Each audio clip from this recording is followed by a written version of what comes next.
Good morning, good evening, good afternoon. My name is Vivian, Acquah, the Inclusive Workplace Wellness Advocate, and I am going to talk about, well, not only I, but together with the panel members, I'm going to talk about leading inclusive teams. But before I start with that conversation, I need to highlight my screen.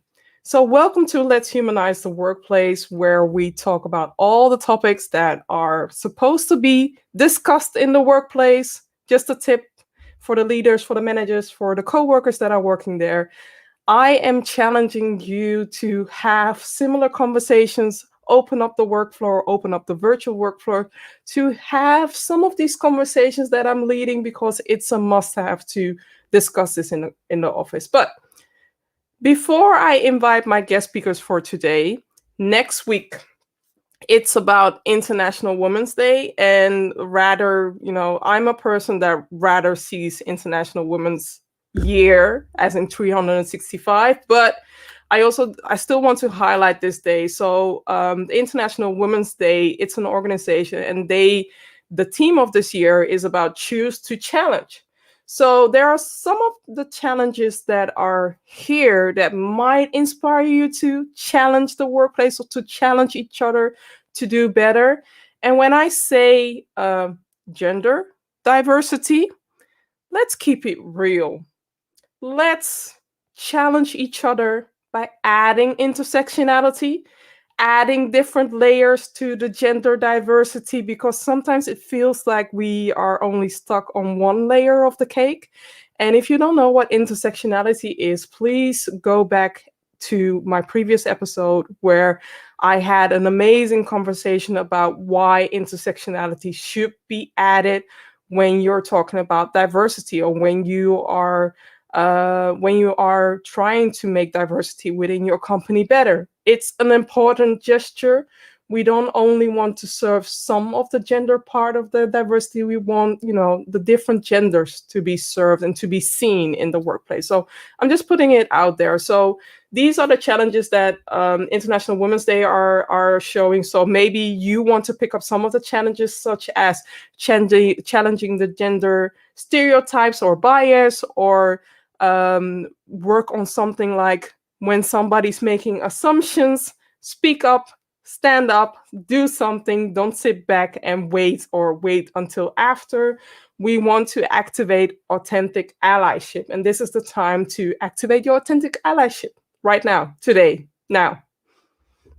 So going back to my guest speakers for today, let me see.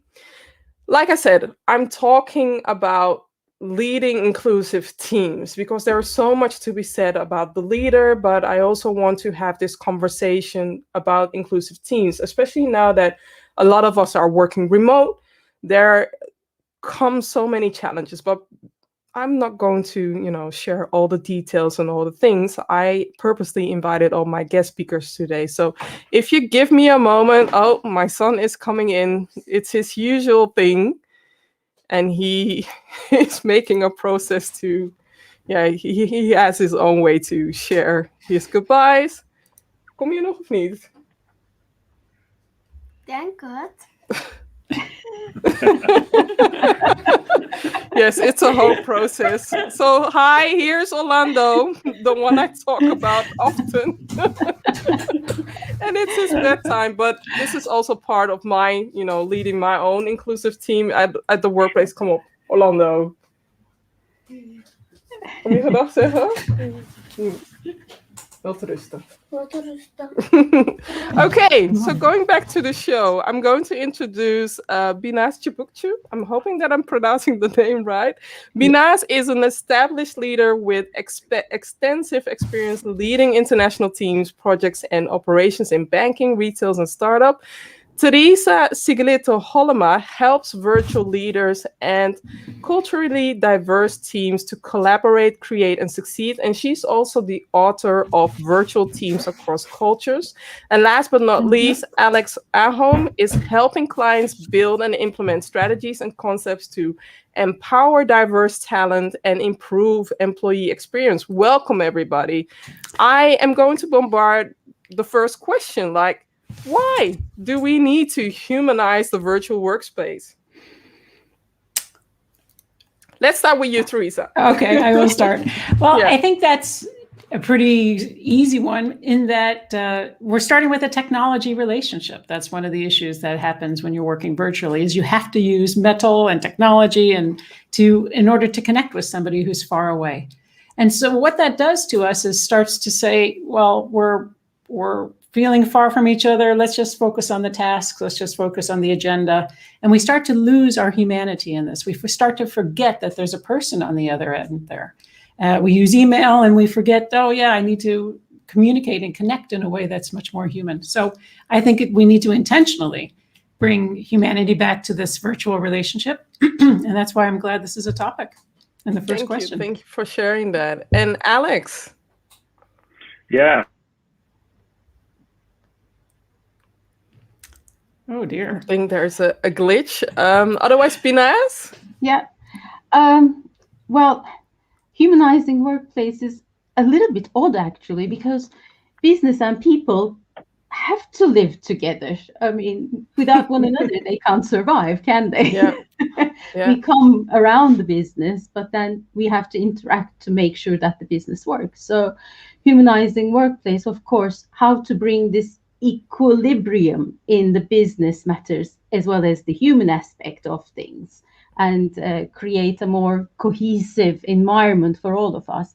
And in virtual area, it becomes even challenging. So there's the beauty. Definitely. And Alex? Thank you, Binnaz. And Alex? Yes, I can hear you. Okay. I've gone old school with the analog headphones. So yeah, I was just saying I agree with that 100%. I think for so long, work has been something that we've had to do for money, and we've had to leave our whole selves at the door, right? And that barrier to fulfillment from our work, that barrier to having joy in what we do is set really high. So and thankfully that's changing now, but we aren't mindless drones we're not mindless drones for the most part. We're not mindless drones. Exactly. So people want to be themselves and get a sense of purpose from their work. I've spoken to people who don't feel included at work, and they miss that sense of belonging. So I think it's very important that we recognize that we are humans, and work from home. I would just say that working from home isn't a bad thing. It's not worse than working from the office. It's just different, and we need to make sure we have the right skills and hone our skills so we can accept that challenge. Exactly. I also want to highlight Umesh, who is a frequent watcher. So he's saying humanizing the workplace is important. In a culture of bullying, staff do not speak up and innocent people suffer. So thank you, Umesh, for sharing that as well. And coming to the next question, how can leaders foster inclusion while working from home? What have you seen, Binnaz, when you... Well, I lead a team of 20, and we're in different countries with different nationalities. We were so used to being together, coming together as big teams, also work together in smaller teams. And what we really needed when we went purely online was the space. Yeah. So the space to grieve together, to celebrate together, to talk, to listen to each other. That was so important, and giving it enough time, because we go into meeting after meeting. I need to deliver something. That mode didn't help. So we really consciously created the space for our team to be together.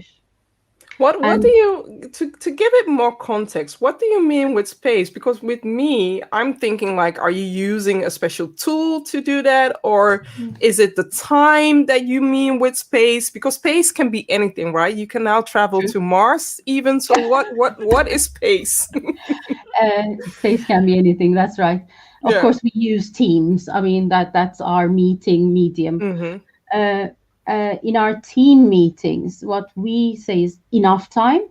Yeah. Soft eyes, soft ears, listening to each other, being okay with being uncomfortable. Mm-hmm. Because sometimes different people feel different things. And when we express those, we should be just okay, and we should just accept. So that's also accepting is also creating space, so that we build a community around trust, around openness, around having straightforward conversations. And that's what I mean by space. And it includes time as well.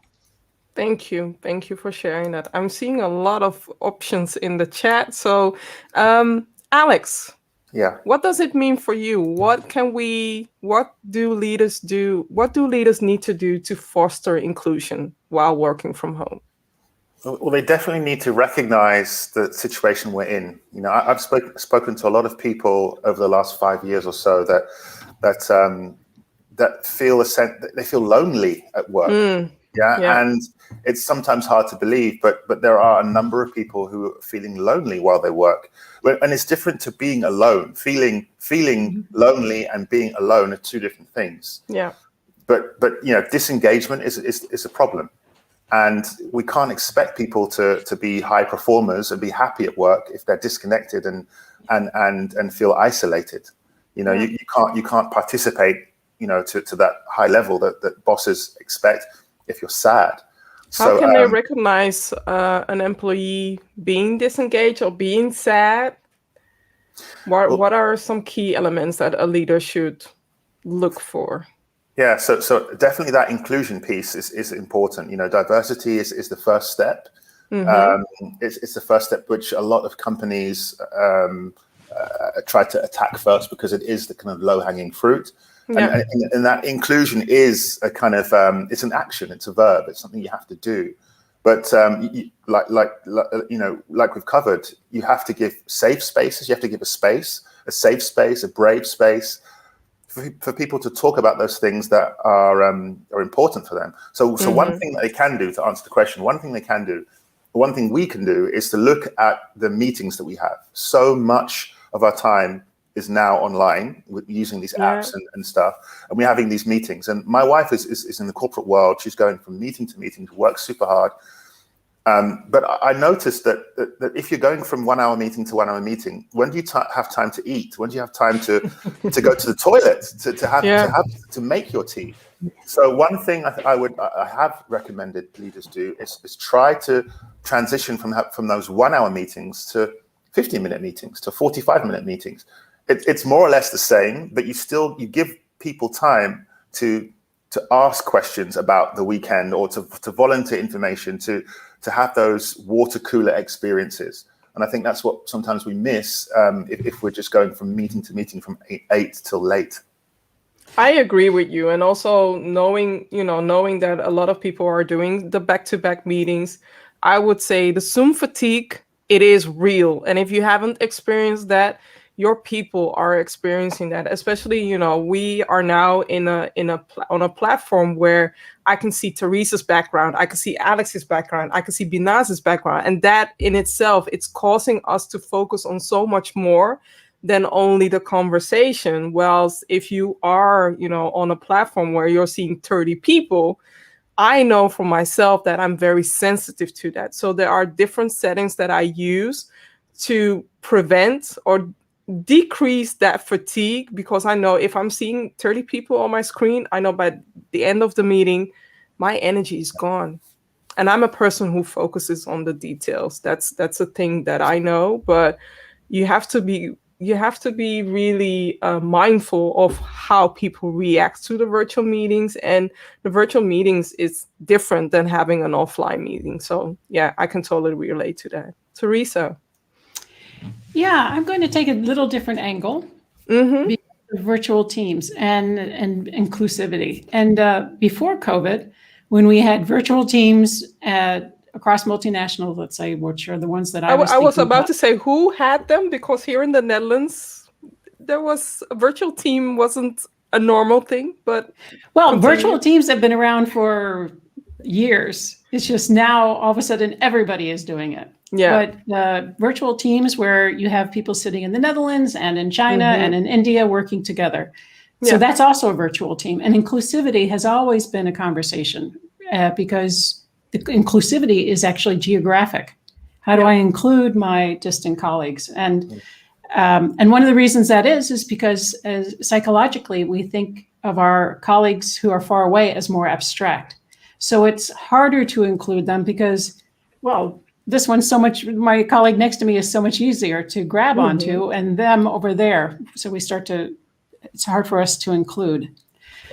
So therefore, what's interesting about now is we don't have these pockets of a few here, a few there, a few there, and then trying to be inclusive. We're all 100% remote. Yeah. And what's interesting to notice is those teams are feeling more inclusive because we're all now experiencing the same thing. Even if somebody was sitting in headquarters and had some sort of status, we're all 100% remote now. So it's hard to be inclusive. So there are inclusivity challenges for working from home and people, as we've been discussing. But then there's this other angle where actually being 100% remote has made it more inclusive for some teams. I get you. Thank you. And I also want to highlight Goldchair. Goldchair is mentioning something about what Binnaz shared. So she thinks regular check-ins with team members become really important. Having those one-on-one touch base moments, even if it's for 10 minutes or 15 minutes. I also see Umesh, who is sharing an acronym for team. Together, everyone achieves more. And that's a very interesting acronym as well. So for those of you who don't know the true definition of team, put it on there, remind yourself what a team is, and not working alone, but working together towards something. Thank you, Umesh, as well. And I want to go to the next question, because what are the challenges that teams can be facing while working from home? I know that, Alex, you highlighted one of the challenges, but are there more challenges what you can share? Yeah, I would say one story I could share is, now I've closed my co-working space. I do a bit of consulting, and hopefully I can do a bit more and join more teams and give my viewpoint where I can and my support. But I spoke to a few kind of high-ranking executives recently who, unfortunately, are maybe also disconnected in a way from the rest of us and how a lot of people are working. And they had all the tools they needed to do their job. They had the super fast Wi-Fi, they had the ergonomic tables and chairs, and they didn't realize that a lot of the people they were speaking to didn't have that. Exactly. For some people, home isn't a safe space. For some people, home can be an abusive place, a place that has its own challenges. It may be a place that doesn't have a connection at all, let alone half decent, stable Wi-Fi. So we have to realize that not everyone, there isn't equality and equity in this time. This pandemic and the Black Lives Matter fallout, the racism that's going on in many parts of the world, that impacts us all, and prejudice, that impacts us all in a different way. Yeah. And I totally get that. And also know that I, as a parent, I also faced, some of the challenges while working from home and homeschooling at the same time, because it's asking a different capacity, a different energy from me. And I'm not, I did not go to school to teach. So we were having some challenges in the beginning. My son understands me now, and also we understand each other. But dealing with the fact that you have to teach on top of, the work that you need to do, it is challenging in itself. And I want to use this moment to highlight to employers, be mindful of the situation that your employee or your people are in, because you never know what's rocking their boat. You never know until you ask. So use also the time to ask them for how you can support them, instead of asking about, you haven't done the work, where are you, and why haven't you done the work? Absolutely, yeah. Theresa. Yeah, just building on what you've both said, it's something about caring from a distance. And a little bit uncomfortable for some people because we're in each other's homes now. Not physically, obviously, but certainly in other ways, we're feeling in each other's homes. And so people are a little bit trying to figure out where's the privacy line. And I think this COVID has eliminated or softened that privacy line. And so that some people have really risen to the challenge or risen to the occasion and cared from a distance, really helped and supported especially when people are in a challenge. But as Alex was saying, some have really struggled to recognize that there's other experiences happening during this. Mhm. So bringing in that humanity again, caring and not letting the computer stop us from reaching out to each other, I think is one of the bigger challenges. That's an amazing, thought. Don't let the computer hold you back for caring for one another. I love that. Thank you. Binnaz. Yes, just building on and making some other connections to what's been said already. The lines have been blurred. So I used to wake up at 7 o'clock, 8 o'clock. I would be out and on my way to the office, and I would be back 5 o'clock, 5:30 in the evening, and that's my work time. But now working from home blurs those lines. So you can't just pocket things, especially with parents. I'm not a parent, so I don't have that part, but I can see because I have my friends and I have my colleagues who struggle with it.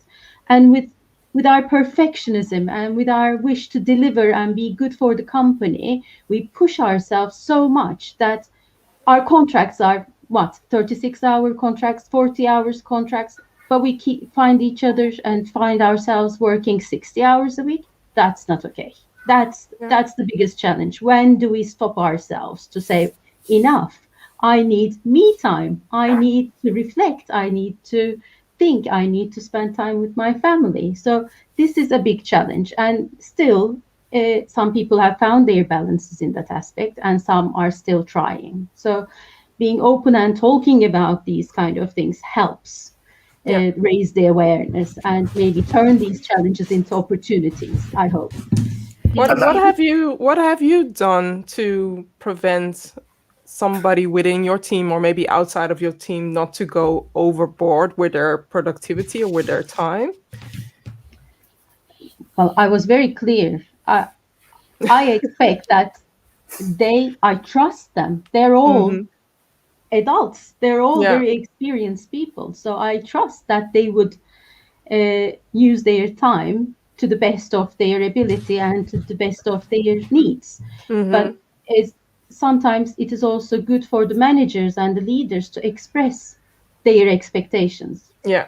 If you have to work on a weekend because you took care of your children during the week, that is fine.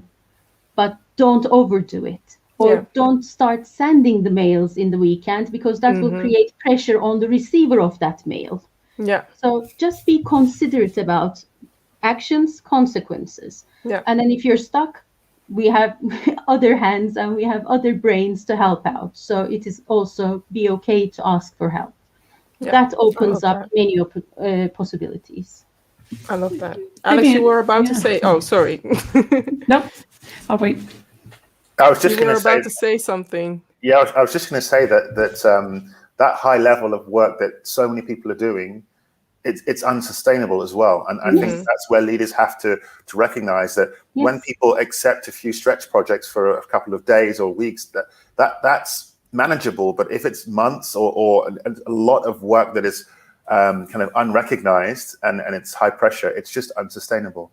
Absolutely. Just as though is the physical side of the work, right? So if we're going from bed to sofa, or if you have a small apartment and you're only working on your bed because the living room is full, or you don't have a living room, what happens after 4 to 6 months of working hunched over on your bed is you get backache, and and then we go to our bosses and complain.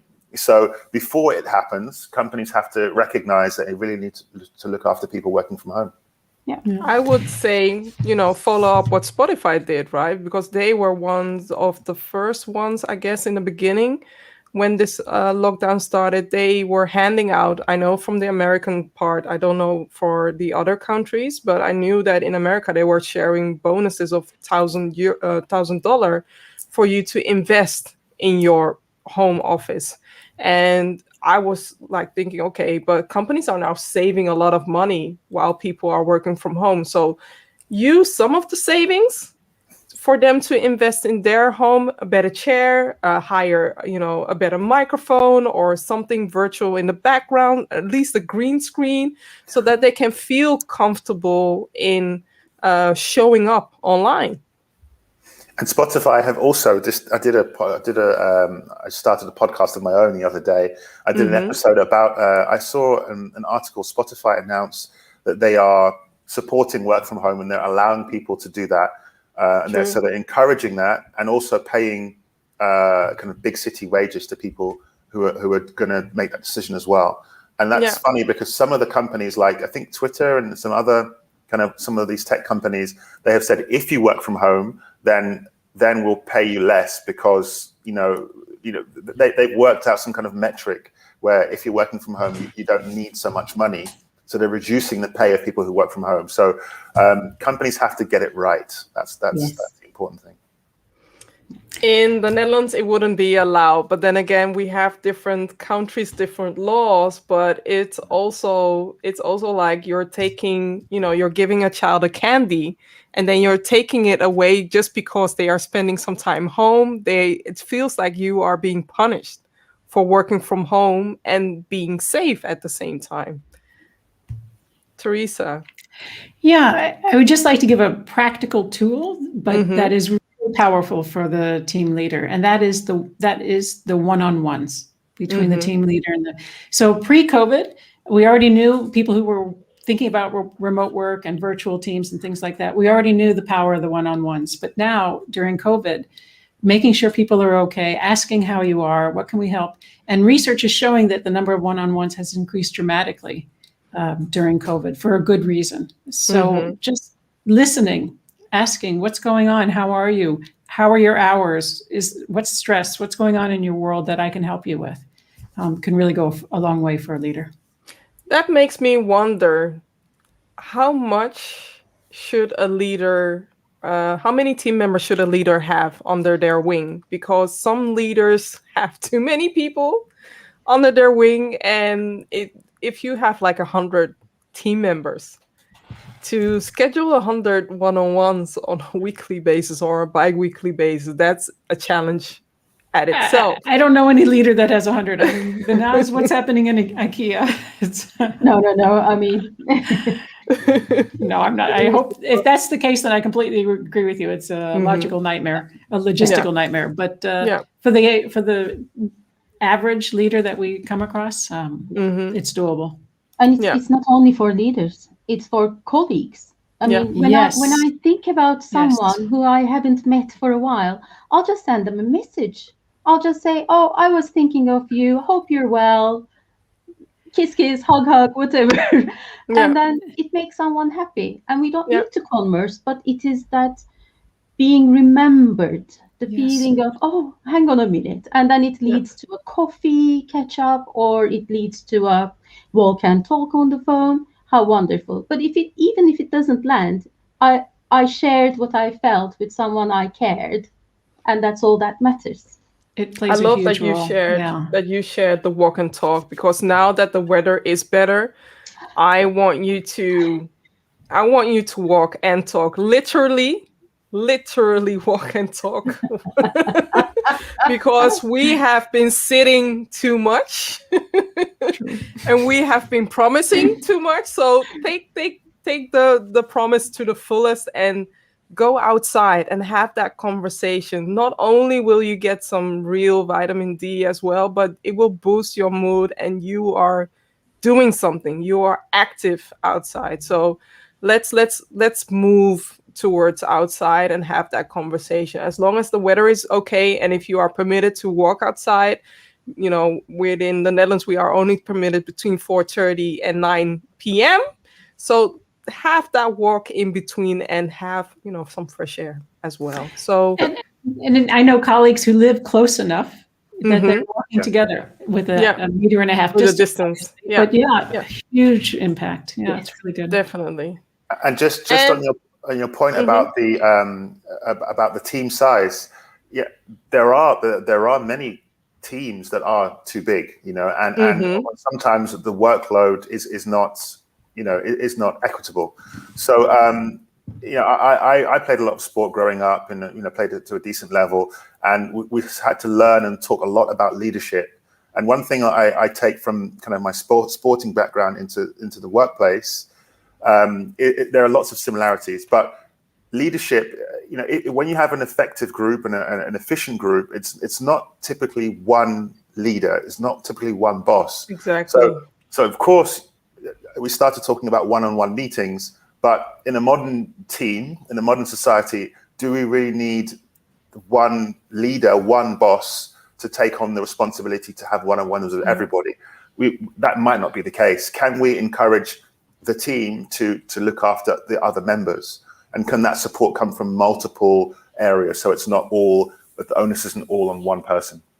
Exactly. We need to hold each other accountable and also be there for each other, and not only, lean on the manager, because who's the manager going to lean on then? Because eventually you have somebody who is shoulderless, right? They have no shoulder to lean on within the company. So support each other. And like I said, have that conversation with each other outside so that you're doing something and engaging your brain at the same time as well. What do you see? What are the biggest opportunities to lead an inclusive team to infinity and beyond? And I'll start with you, Theresa. What is your prediction regarding this? So again, I think about the virtual multicultural teams, and there has been research by some professors. I'm going to say their names incorrectly, but Di Stefano and Maznevsky. My apologies. But nevertheless, they looked at virtual teams, multicultural virtual teams, and they said there were three types: creator, equalizer, and destroyer. And a creator, by the name, they're talking about cultural diversity, they're learning about each other's cultures. Destroyers, you can take that name, it's their misunderstandings, frustrations, things like that. And then there's the majority, which they call the equalizers. And what happens in the equalizers is that we eliminate talking about cultural diversity. We just want to be the same. That's our goal. So we lose that uniqueness, that interesting, the different diversity of thought. We're not expressing and encouraging it. And I would like to see the discussion of cultural diversity, but even all types of diversity happening more in the team, so that we're moving from equalizers, keeping everything the same, to creators. That's an interesting perspective, because I was thinking that a lot of companies are in the destroyer part, or some companies are. Those are the ones we hear about. Yes. But that's an interesting. I'm definitely going to look up that research, because that's interesting, and I encourage that. We need to have these uncomfortable sometimes conversations to learn better, to learn how to cooperate better, and to learn how to create that creativity, or to spark that creativity that that's the reason why you hire that person, because they have a particular superpower that they can use or boost your company to the next level. So definitely. Alex. Yeah, 100%. I would just say that we have an opportunity here. We have to frame this situation differently, the conversation as a whole. I saw on LinkedIn a few days ago, again, another article on LinkedIn, the CEO of Goldman Sachs referring to working from home as an aberration. Yeah, and he said that he was so against it. And there have been many high-profile VPs also talking about how the positive impact of D&I is unquantifiable. And so they're saying that you can't measure it, and maybe therefore, thumbs you can't down. Or they won't measure it. Well, some don't want to measure it, but again, some saying that you can't measure it. But as I said, it's an opportunity here. We're at a crossroads where people, as I said, want to be recognized. They want to be seen. They want to be included, and we have to make sure that people are happy, because, as we said before, we agreed that unhappy people are not productive, and so it's bad for business, but. On a human level, we have to. Life is so short, right? So we definitely, again, I would recommend to leaders, we definitely have to invest. So they have to have insiders, headcounts for people inside. They have to have outside perspectives from people like ourselves. They have to put some budget behind it as well, and they have to have a long-term view. That's the opportunity that there is to if they take those cues, we can have success for sure. Yeah. I like everything that you said, especially in particular to invest Diversity, working towards inclusive team is an investment that you're making, and your people are also investing in your company, investing in the products that they're making. And these investments can be innovative. I don't need to share all the facts and the figures. If you want to know that, I can definitely share that later. But there are so many business cases about how and why diverse teams, when you activate inclusion, let's keep it real. When you activate inclusion, they will work for the greater good, for your company, for your clients, or for themselves as well. But activate inclusion. Lower hiring costs, higher retention rates, Exactly. more innovation, all that kind of stuff. Yeah. Thank you, Binnaz. Well, your question made me think of three things. So one was, of course, infinity and beyond is Buzz Lightyear's best thing, isn't it? I have a son, so I'm in that Disney. Yeah. I'm in that Disney phase right now. And that's a brilliant personification of an opportunity. Buzz Lightyear is courageous, and he would dare to just go to infinity and beyond, and he wouldn't think about anything as a challenge. And that's the opportunity. Dare to speak up, dare to open these conversations, dare to get messy. And I think there are more people who are now ready to do that. Yeah. So that's one of the opportunities. The second thing is, it made me think about geometry, because infinity and beyond might bring us back to the same point, geometrically speaking. So this is the time, this is the tipping point with Black Lives Matter, with diversity, inclusion conversations really boiling up and being high on the agenda. Let's not come back to the same point, but let's go to the next level and the next round. So let's use this as a positive spiral. And the third thing is compassion, because Buzz Lightyear, yes, infinity and beyond, but it is also Star Trek. And Dr. McCoy, who is a very miserable old git, he says, compassion. No machine will have compassion. It's only human. And the more we use this skill, the more we use this feeling and make it more open and shared, the better we will get. I love these points, and you're mentioning Buzz Lightyear, you're mentioning Star Trek. You hit all the points that I'm passionate about. So thank you for that. Thank you for that. Unfortunately, I've come to an end, and I always, ask this question to my guest speakers. I have a wish, but I want to know what your wish is for 2025. When it comes to humanizing the workplace and leading inclusive teams. I know that we are now in 2021 and that we have 4 years to go, but what do you wish to see in 2025, Alex? I heard a lot in 2015. I heard that question: where are we going to see the workplace in 5 years? What will the workplace look like? And 5 years down the line, 2021, 2020, for the most part, we got it wrong. For the most part, it's not where we wished it would be. So, for me, hoping things will change isn't the strategy. I love these conversations. I'm all for it. I've got so much energy for it. But what I really want to encourage leaders to do is, as I said, to implement and activate change. And we have to hold ourselves accountable.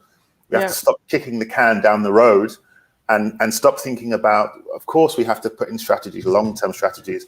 But sometimes you see these companies say, well, our strategy for 2045 is X, and we want equality and parity for X. Yes. And what are we doing today? I just want to underline that it's a 100% possible and 100% needed that we stop underpaying young people and keeping them out of the workforce. We include older people and stop branding them as unambitious or past it.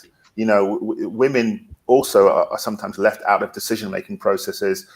People of color are passed for leadership. These are things that we need to attack now. So I really want to kind of focus on what we're doing now as well as what we're doing in 5 years.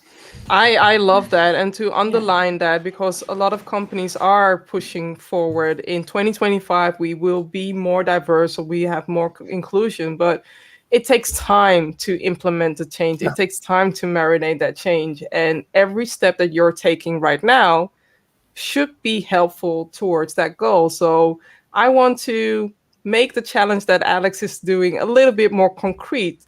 What are you doing the upcoming 90 days? And I mean, yes, within 90 days, there are actions that you can take towards becoming more inclusive. Have you reached inclusion? No, but you can become more inclusive within 90 days. So what are you going to do? And how are you going to challenge yourself and your team members as well? So thank you, Alex. Thank you. Binnaz. I was thinking when Alex started, I was like, if I think about the suffragette movement, it started in 1903. So it's 117, 118 years. Yeah. Wow. And how much did we move? Yeah. So there is that reality. And it's not only about gender equality, it's not only racism, it's also about disabled people, it's about aging workforce, ageism. There are so many different levels. And that's why I love when you say intersectionality, because there are so many different layers. And at least if we have taken 1 or 2 steps towards understanding, towards formulating curious questions around these issues, maybe we will also relax a little bit. Relax so that we don't fear of offending someone, or we don't have the anticipation of being offended, but we can just have conversations to understand and to accept or agree to disagree, but just put them in the middle. Yeah, we need to have these conversations in the workplace, and we need to address whatever it is needed to address to move forward, because we want to move forward. But as long as you don't talk about it, it feels like people are walking on eggshells. So thank you. Yeah. Theresa. So I'm very inspired by both what Binnaz and Alex said. And I'm inspired as well by Alex, particularly saying, what are we going to do now? Or Vivian, what are we going to do in the next 90 days? And I think this is an important moment, because we're going to eventually come out of COVID lockdown. And what are we going to move towards? And this working from home, working from anywhere, could be a much more inclusive structure than what we had pre-COVID.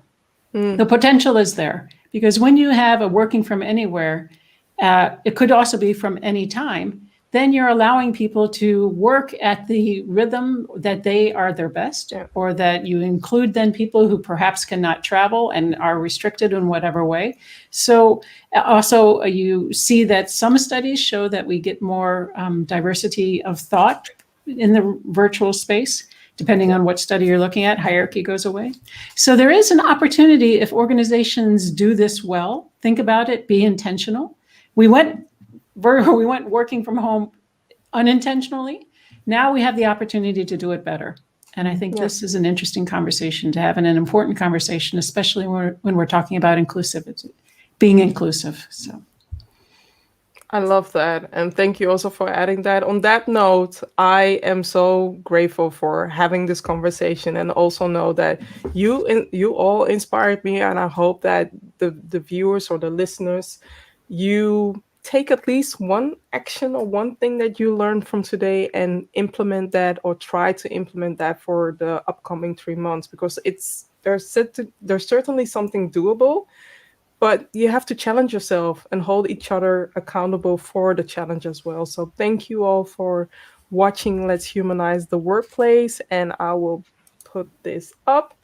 Thank you all for watching. Know that within a few days, this episode will also be available as a podcast. And next week, so International Women's Day is on Monday, but next week's Tuesday, I will have a special conversation with a few women and one man. Yes, one man who's going to be who's going to have a conversation, and we're going to talk about International Women's Day and what next, right? What next? So thank you all for watching, and until next time, bye.